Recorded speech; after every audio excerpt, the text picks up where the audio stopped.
Hi everyone, my name is Maria.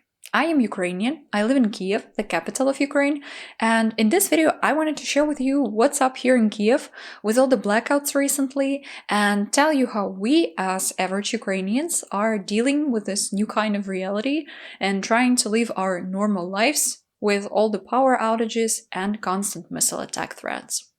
As you might have heard from the news recently, due to multiple Russian missile attacks, Ukraine has been having a very difficult situation with electricity and with energy supply in general. We have power outages and blackouts all around the country, which means that people are just not having electricity at home a lot of the time, and it makes it very difficult for our society, our economy to function properly, and also makes it difficult for people to just live their day-to-day life. Russia, our enemy, is trying to purposefully, deliberately destroy the Ukrainian civil electricity system infrastructure to deprive 35 million of Ukrainians who remain in the country, men, women, children, elderly, to deprive them from the basic utilities and basic means to survival through the cold period of winter. This is a part of the Russian war strategy, to cause a humanitarian crisis here. And solely for this purpose, throughout the past 3 months, they have already shot more than 1,500 missiles aimed at our critical infrastructure facilities, like those that produce water, electricity, central heating, and other critical utilities for the population of Ukraine. Most people in my country live in big cities, in big apartment complexes, and not in the small private autonomous households. So we all are extremely dependent on the state-provided utilities. And especially now, as it's getting colder outside, and having central heating and electricity at home becomes a crucial element to your survival during the winter. At the moment, we have a relatively mild weather of around 0 degrees Celsius, but it can also easily get down to -10, -15, and if you're not having central heating at home, it is going to become pretty cold pretty soon inside as well. Kyiv, where I live, is actually pretty far from the front line, so we are not experiencing an active military combat here.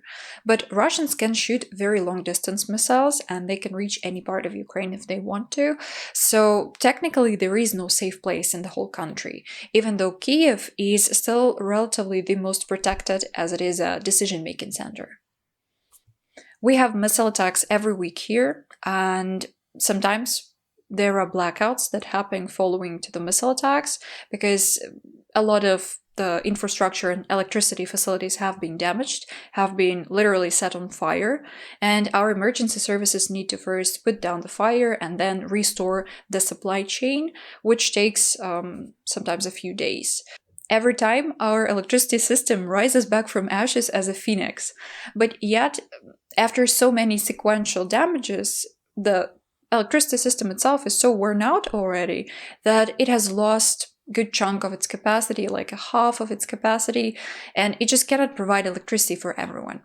Therefore, together with the blackouts that are out of our control, we also have state-controlled outages that are made to preserve electricity and keep everyone supplied with electricity at least for some period of time during the day. Here in Kiev and all over Ukraine, we have electricity provided to us in shifts according to a schedule. So, for instance, here in Kiev, where we have almost 3 million of people, the city is divided in 3 parts. These are 3 shifts and they have electricity in different hours of the day. There is even a website with the electricity schedule that you can go to, look up your street and your unit address, and you can find out what the timetable is like for you today. When everything is stable, we only have this scheduled outages, and having a schedule is actually very convenient because even though you have electricity about 50-60% of the time of the day, you still can plan your day, you still can allocate your chores around those hours when you are having electricity and do the rest of things when you're not having electricity. But the bad thing is that we still get a lot of unplanned emergency outages that happen because of some breakage in the system or an overload, and therefore you still cannot plan how your day will look like. This is fine. Last month, we actually had a real long blackout when we went for several days straight without any electricity, water, central heating, any mobile coverage, and internet. It was terrible. It felt like if you just fell into a wormhole because you wake up in the morning and you don't know what is going on in the world. You don't have internet. You cannot reach out to your friends and family. You cannot work. You cannot study. You cannot have warm food at home. You cannot even take a shower, but you still need to somehow come out in public and carry on living your normal life, go to work or to a co-working space.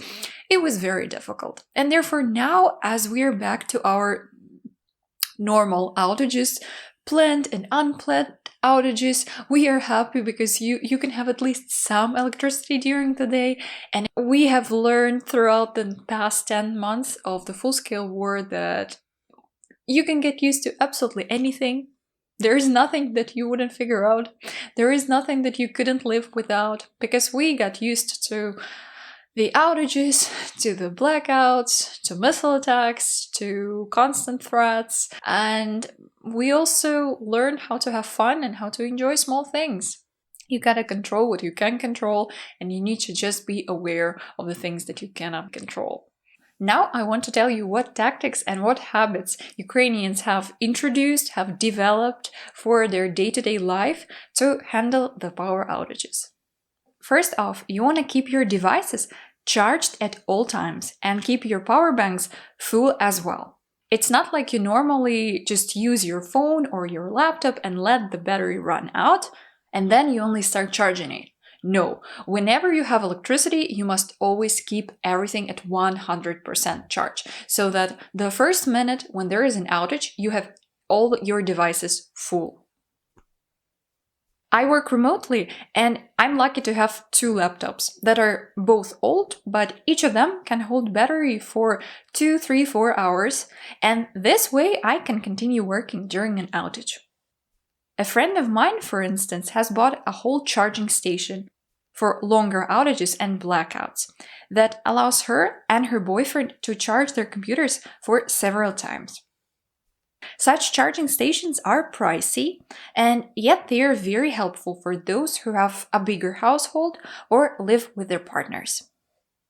Another thing that runs our life and our world is internet, and obviously there is no Wi-Fi when there is an outage because the routers are not powered. I personally don't even have Wi-Fi connected to my apartment, and I totally rely on mobile internet at the moment. To work, I use mobile hotspot on my phone or a modem with a SIM card in it. Unfortunately, mobile internet is also not fully reliable because the mobile towers are powered from electricity. So when there is an outage, the connection can get very poor. Depending on where you are located and what is your electricity situation, some mobile operators might work and the other ones can completely lose coverage. To solve this issue, Ukrainian mobile operators, and we have 3 main mobile operators, came together and agreed that for the period of war, they will be working as one interchangeable operator. Now you only need to have one SIM card that is your primary operator, and in your phone settings, you can switch to any other Ukrainian operator to find the one that is having a better connection at the given moment. And as for Wi-Fi, people have also found a great solution recently. If you attach the router to a big power bank and your Wi-Fi provider installs an accumulator in your residential area, you will be able to have Wi-Fi even when there is no electricity. To light our homes, we use different sorts of LED lamps that work from USB or batteries, and of course, candles. Candles have become one of the most desirable goods everywhere and have grown in price accordingly. Here is my strategic stockpile of candles, and as you can tell, there are not only this generic survival kind of candles, but also some nice scents from Bath & Body Works, because you know you only live once. As for food and cooking, half of people in Ukraine have electric ovens, so we always try to cook as much as possible when there is electricity. One of the worst things during a blackout is that your fridge gets defrosted and the food can all get spoiled. What I did during the very recent blackout is I put the food in a plastic bag and hung it out of the window where it's naturally cold. For me, the best thing in the morning is when there is electricity and I can make myself a big, nice cup of coffee. To go through outages, we try to always keep a thermos filled with hot water, tea or coffee, and also some snacks that you don't need to cook. People who don't have gas ovens by default at home prefer to buy small gas burners, like this one, or camping gas jet sets to prepare food when there is an outage. The burners work with small gas cylinders, which is very convenient, but yet can be also very dangerous indoors. Here and there in the news, you hear about the cases when these cylinders explode and people get hurt. Another life hack how you can heat up a cup of tea is burning dry alcohol tablets.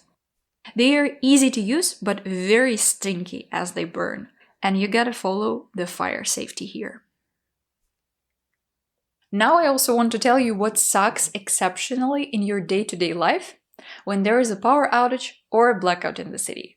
First off, when there is no light in your area, the streets go dark as well. The street lamps are not working and the traffic lights are not working.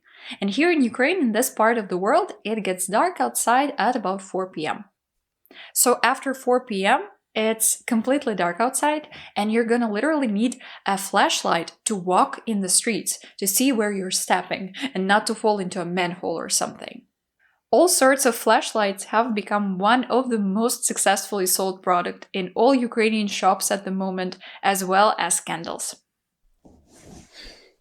And I kid you not, survival things have become a great option for Christmas presents. These are some Christmas gifts I've received from my friends. This is a thermos for hot water, and this is a burner for candles. In the street in the evening, you're also going to need some reflecting parts on your clothes to remain visible to the car drivers. And if you have a dog, you will also need a luminous collar for the doggo to walk outside. The only good thing here is that during such dark times, the stars are the brightest in the sky of Kyiv. Second thing that sucks when there is no electricity is that elevators are not working. And as I told you previously, most Ukrainians live in big apartment complexes. Some are up to 25 floors high. And so you can imagine how difficult it is to walk upstairs and downstairs every day when there is an outage. Especially it is difficult for elderly, people with disabilities, and small children. And if you're carrying groceries at the end of the working day, or if you're moving furniture, I mean, in this case, who even needs a gym membership? Because you're gonna have the most trained legs by the end of this winter season. As the outages are generally unpredictable, the least fortunate people might even get stuck in an elevator cabin during the ride. Chances are that they will spend good 3 or 4 hours in there, so in Ukrainian apartment complexes, people started leaving some small packages of food and water for those unfortunate fellas to just sit through the outage period in an elevator. The third thing that sucks is when there is no electricity, all of your fancy home smart systems are obviously not working, and what is even worse, the security systems, cameras and locks in your residential building are not working either. And the door to your residential building is just open for anyone to visit. I think this sounds more dangerous than it actually is because despite the stereotypes, Ukraine is not that much of a criminal state and we don't have regular burglaries. Most Ukrainians don't even own a gun or something to protect themselves. But I think it's just not very nice when you have this huge chunks of time during the outages when your cameras are not working and you just cannot observe what is going on. The last but not least thing that sucks when there is an outage is that when there is no electricity, banking terminals and cash desks are not working. And so you're going to need some good old cash to check out at the desk. And for us millennials, we don't even know what cash is still running, what papers and coins are still in use. We're so used to our Apple Pays and terminals that we gotta figure things out from scratch. I would say that residential buildings where people actually live suffer the most from the outages, as places like schools and hospitals are actually backed up with generators, which allows them to work independently and have electricity even when there is an outage. And these institutions not only fulfill their main functions, but a lot of them also work as the civil points of invincibility. This is a new governmental initiative to create a network of civil shelters that would work for people when there is a blackout in the city. These are the places which will be supplied with electricity, internet, hot food, and everybody could go to catch some Wi-Fi, to connect with their friends and family, and to just literally warm up. We have a website and an app with a map of those points of invincibility for every town and city of Ukraine. You can look up the closest invincibility points in your area in advance to know where you can go during a blackout.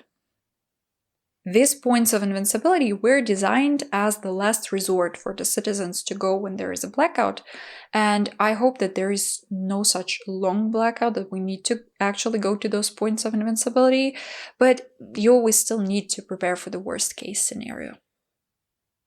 As for the work and company offices, most companies got backed up with generators as well, and some of them also buy Starlink receivers to be able to have an independent internet connection during an outage, and so their employees are able to keep up the good work no matter what. Ukrainian tech companies and some bigger co-working spaces also get backed up with generators and with Starlink receivers, which is amazing because for the remote workers like myself, it's very important to be able to work from somewhere and to go to some place which is actually secure in means of internet and electricity when there is a blackout in my apartment. Small and medium businesses like grocery shops, cafes, restaurants, banks, gyms can also either rent or buy a generator to remain autonomous during a blackout. Generators really pump up life into Ukrainian economy, and as we joke here, a country of generators will always prevail over the country of degenerators. And even though not every business can afford a generator because it's quite of an expensive pleasure, still a lot of small and medium businesses go for something like this to keep serving their clients no matter what. And we as customers appreciate this extremely, especially after that many small and medium businesses started claiming themselves as the self-made points of invincibility, give people an opportunity to work from their facilities, use their internet and electricity from their generators that they buy and rent. I'm so proud of Ukrainians. I'm so grateful to be able to witness this unity and to see how kind people can be. Even though it is so difficult for everyone, people still find this resource to share with others and support others. I think this is amazing, and I think Ukrainians are the best. During a blackout, Ukrainians work from everywhere they can. From the co-working spaces, cafes, restaurants, but also from the streets and even from the subway stations. The most recent thing that has been open in Kiev is a so-called Town of Invincibility, which is like a giant place on the base of some shopping mall that works as a station of invincibility. It has an area for people to work from the Starlink internet, it has kids area, it has a co-working area, it has a presentation area, so that people can just go on working and studying. Ukrainians are constantly sharing all the spots where they can find internet and electricity with each other, so that all those people who need internet and who need to work, who work from home, for instance, they can find these places to go when there is an outage. One of Ukrainian apartment rental websites that had a map of the apartments that are for rent in Kyiv created on the base of this map an app that helps people find the spots of invincibility, the spots that have electricity, that have gas, that have internet all around the city. So you can search by categories, for instance, like a gas station or a co-working space or a school, and you can see on the whole map of Kyiv to where you can go if you need to charge and work.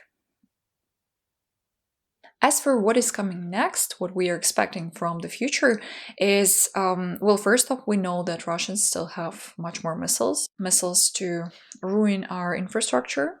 And second, we also know that they are waiting on the weather in Ukraine to go as cold as possible, so that the effect and the damage from their attack could be the harshest possible. But I would also like to say that here in Ukraine, people have a very special state of mind, very special attitude towards what is going on, because we all understand that this is a certain stage, a certain inevitable stage in our fight for our independence. If somebody asked Ukrainians today if they wanted to go back to all the utilities and possibilities and peace, but still be connected and in some way dependent on Russia, I'm sure every Ukrainian would answer that they would better sacrifice all those conveniences and utilities in sake of their fight for freedom. We are finally liberated, we are free. Now we have no electricity in the city, no water, no central supply heating, no mobile connection, no internet connection. But we have no Russians. And I'm extremely happy of that. We can survive anything, but we are free.